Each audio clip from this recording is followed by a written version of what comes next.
What's up, guys? GP here to really kind of just talk to you guys about the fact that it's getting to the last vote. Here, let me pull it up.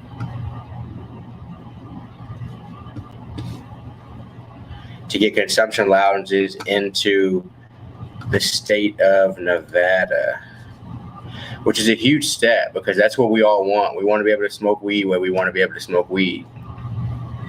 And that'd be nice if in public where people can drink and all that type of stuff, people allowed to smoke cigarettes, all that type of stuff, people will be able to consume publicly. That's obviously super ideal.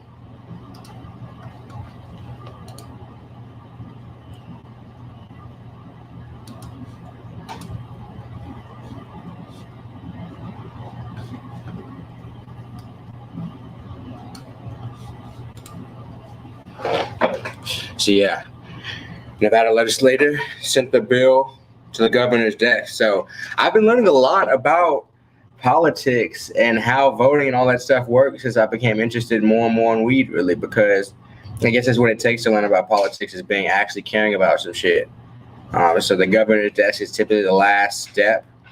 I know that here in Texas that the bill that was going to kill Delta 8 just died on the right before it got to the governor's desk by committee. So that means this couldn't pass. But if any place had independent cannabis consumption lounges like this, like they're saying retail cannabis consumption lounges, and this was posted by Kyle Yeager on Marijuana Moment. If any place was to have that, I would think that New Orleans would be the next place, I would think, but Nevada would be the first place that I would think would have something like that, considering all the other things they have legal there.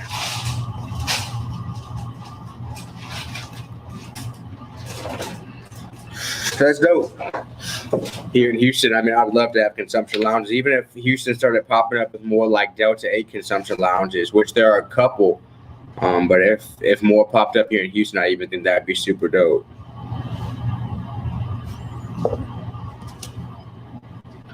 But this begs the question, and I want you guys to answer in the comments if you watch this later in the comments below, how much would you guys actually think you would go to a consumption lounge? Because the way I see consumption lounges, they're a place where something else has to be happening. There has to be like karaoke, there has to be a concert, there has to be comedy, there has to be magic, there has to be some type of performance to make consumption lounges really worth your time, in my opinion, because a lot of times when people go to like bars and clubs and stuff, they're drinking, they're getting lit, and they're drinking, like I said, so like that makes them more social. Cannabis doesn't make everybody more social. So I've been to a few smoking events, I've been to some consumption lounges, and sometimes it's like people sleeping there, but like people are like super laid back, super chill. It doesn't make people as outgoing and social sometimes as alcohol does, which a lot of those public forums are for. So I'm really curious about how successful consumption lounges will be. I think they'll be very successful for now, especially while recreational marijuana isn't widely available nationwide. I think they'll still be available, like pretty cool for a while. But I'm just curious when like all 50 states are open, how often will people go to these places? And it could be really often. It could be a place where college groups start to meet at. It could be like coffee shops, how they have over in Amsterdam. So it could well be cool and have the coffee aspect and be able to let people smoke weed. And as things get less and less stigmatized, if you will, people become comfortable with it. I just know that either it has to be like a daytime thing, but for a lot of people, they think of cannabis lounges as somewhere people go at night and stuff like that. But it really has to be some, in my opinion, unifying factor that draws people in and keeps people there to stay like long term. And instead of them saying, man, I could just smoke with the girl at home. Why would I take this girl to a public place and smoke when we can just smoke here? Why would my friends come here and smoke or that the location has really good weed? But if I had to guess, most of these consumption lounges probably won't be able to sell it.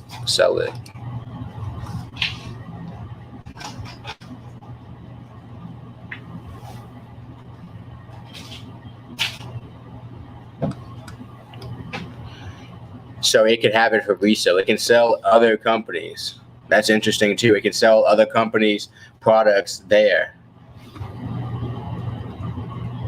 So that's great too.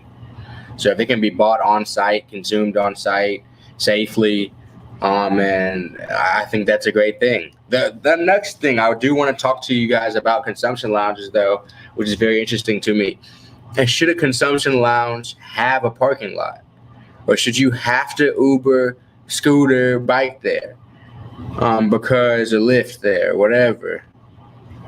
Because that's just interesting to me, because there is no minimum or no amount of weed that you can have in your system that they'll allow you to go. So it's almost like everybody leaving one of these consumption lounges can then get a DUI. At least in alcohol, it's like if you had this much, under this much, then you're good. But with weed, how does that work with the police? Will the police then just pull over people leaving the consumption lounge because they know everybody that was in that consumption lounge has higher than 0% THC in their bloodstream, especially at that time? Even if they didn't smoke, it's a much higher chance they will. And I don't know how many people are going to go to consumption lounges and not smoke weed or consume cannabis.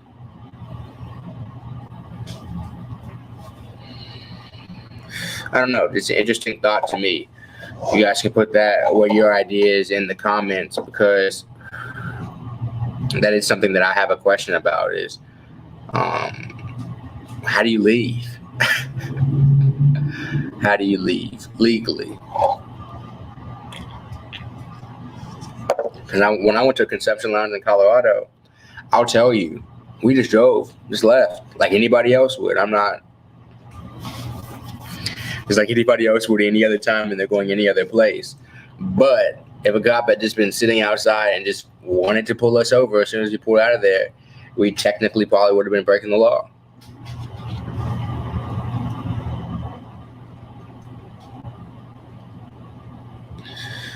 So it's almost like they shouldn't have parking lots, in my opinion, to where you can park far. But if I was that shop, I'm not getting in trouble for people driving away. You know what I'm saying? You're going to park down the street. You're going to Uber here. You're going to bike here. I don't care how you get here. But you're not leaving the car, and then we getting jammed up for it.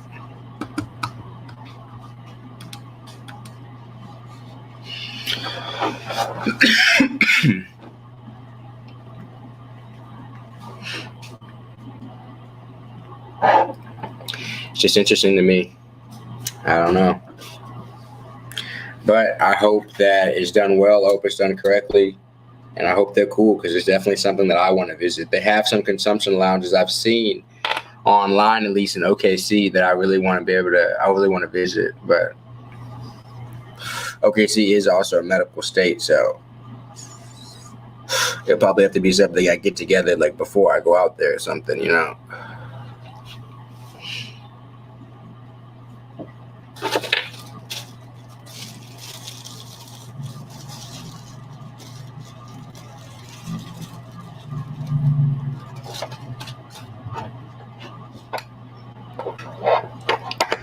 Appreciate you guys tuning in with me.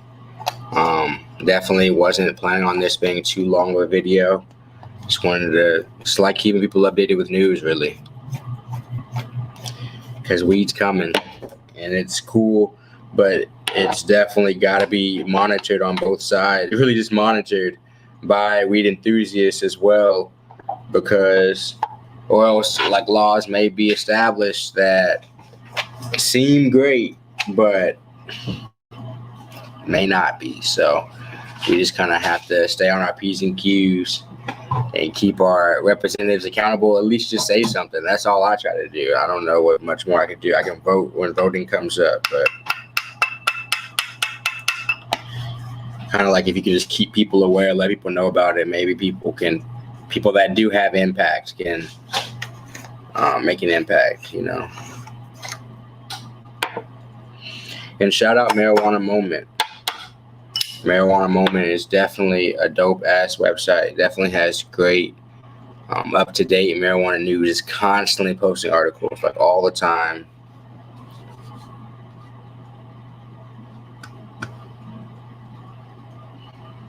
Definitely the number one source. Them and probably really them is the best source of like written news, I think, about cannabis related shit, just in general.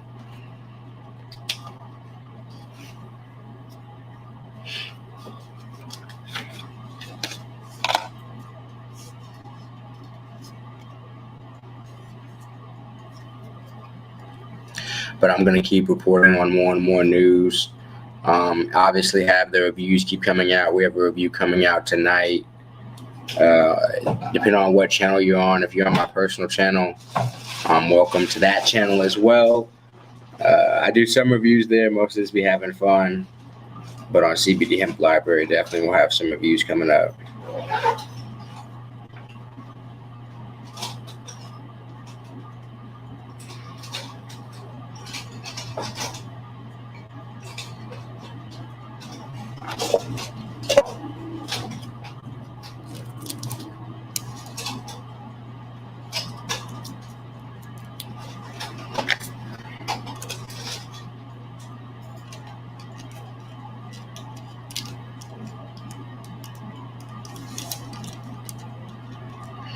Damn, this is the longest I've gone with no comments. Y'all playing me today. What happened?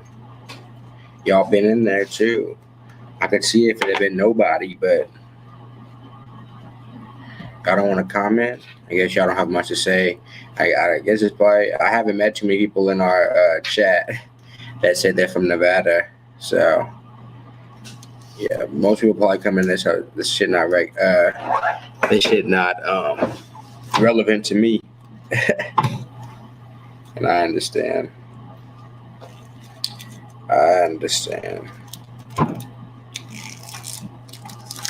But for those of you who have been hanging out with me, I think this is good news. I think this is progress. And I think this is one of those things that when like one state sees another state doing it, they're like, man, that's bringing in this much money.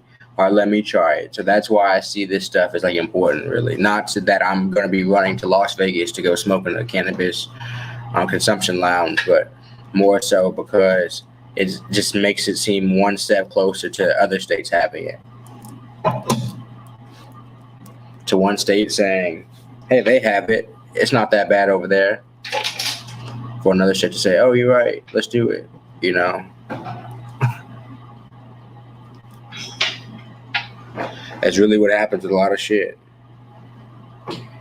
Like, just try to normalize the best. Each community tries to normalize their issues best they can.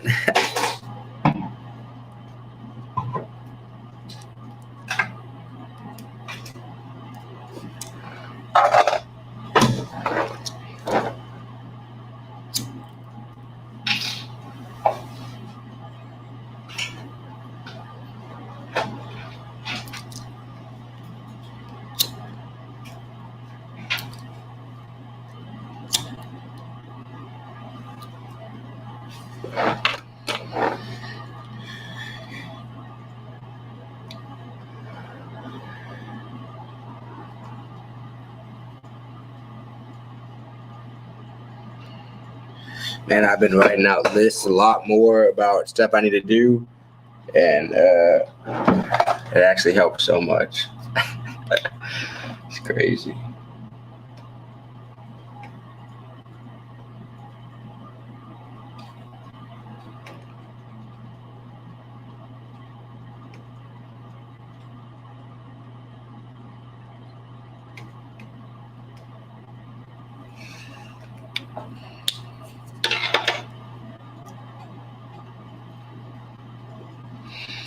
I've been trying to just stay more organized if possible. You know, it's tough. More and more you get busy, and then like organization is like another step.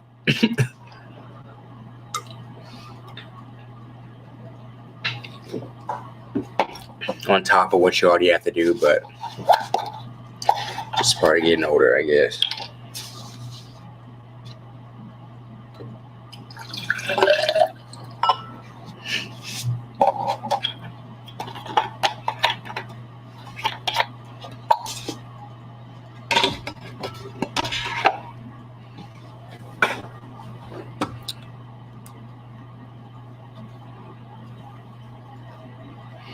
Since people not really getting on, definitely appreciate you guys hanging out with me. This is some pretty cool news. hopefully I'll be able to get out to Vegas once this is passed and report from one of these cannabis consumption lounges for you guys. Appreciate you guys tuning in.